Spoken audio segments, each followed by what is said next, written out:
الحمد لله رب العالمين الصلاة والسلام على خاتم النبيين وعلى آله وصحبه أجمعين أما بعد فأعوذ بالله من الشيطان الرجيم بسم الله الرحمن الرحيم قال الله تعالى في سورة الأنعام وقالوا لولا نزل عليه آية من ربه قل إن الله قادر على أن ينزل آية ولكن أكثرهم لا يعلمون۔ ترجمہ، اور کہتے ہیں کہ ان پر ان کے پروردگار کے پاس سے کوئی نشانی کیوں نازل نہیں ہوئی۔ کہہ دو کہ خدا نشانی اتارنے پر قادر ہے لیکن اکثر لوگ نہیں جانتے۔ اہل مکہ حضور صلی اللہ علیہ وآلہ وسلم سے یہ فرمائش کرتے تھے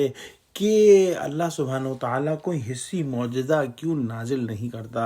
انہوں نے بہت سارے معجزات کی فرمائش بھی کی لیکن اللہ سبحانہ وتعالیٰ نے فیصلہ فرمایا کہ وہ کوئی حسی معجزہ نہیں اتاریں گے۔ اس کی وجہ معاذ اللہ یہ نہیں تھی کہ اللہ سبحانہ وتعالیٰ اس پر قادر نہیں۔ اللہ سبحانہ وتعالیٰ تو علی کل شیء قدیر ہیں، وہ تو ہر شے پر قادر ہیں، لیکن اللہ سبحانہ وتعالیٰ کی رحمت کا تقاضا یہ ہوا کہ نشانی ایسی حسی معجزہ جو ہے وہ نہ اتارا جائے، کیونکہ پچھلی قوموں پر جب انہوں نے معجزات مانگے اور وقت کے نبی نے دعا کی اور معجزات ظاہر ہو گئے اور پھر بھی قوم نہ مانی تو پھر قوم کو نیست و نابود کر دیا گیا۔ ان پر ایسے ایسے عذاب آئے جو کہ اس قوم کی مکمل بربادی کا سامان بن گئے، اور اللہ سبحانہ وتعالیٰ کی رحمت کا تقاضا یہ ہوا کہ اللہ سبحانہ وتعالیٰ نے ان کو مزید ڈھیل دی، اور ہم نے سیرت میں دیکھا کہ بہت سارے لوگ جو اس وقت تک ایمان نہیں لائے تھے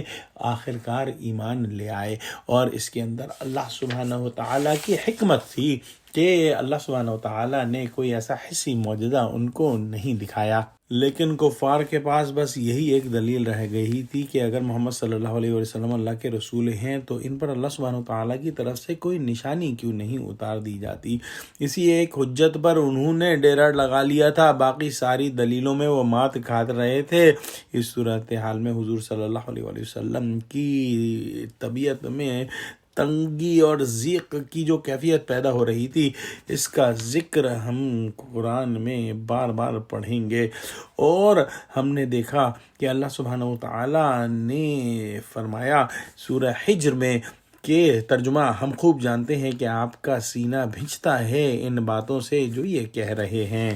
لیکن جیسا کہ بیان ہوا اگر معجزہ دکھا دیا جاتا تو ان کی مہلت ختم ہو جاتی اور عذاب کا وقت آ جاتا، لیکن اللہ سبحانہ وتعالیٰ نے ان کو مزید مہلت دی، مزید موقع دیا، اور ہم نے دیکھا کہ ان میں سے بہت سارے لوگ جو ہے آخرکار ایمان لے آئے۔ دعا کرتے ہیں کہ اللہ سبحانہ وتعالیٰ ہم پر بھی رحمت کا معاملہ فرمائے اور ہمیں ہماری گستاخیوں اور نادانیوں کی سزا میں نہ پکڑے، اور ہم کو مہلت دے اور ہم کو ہدایت دے کہ ہم سیدھے راستے پر چل پڑیں اور سیدھے راستے سے جڑ جائیں۔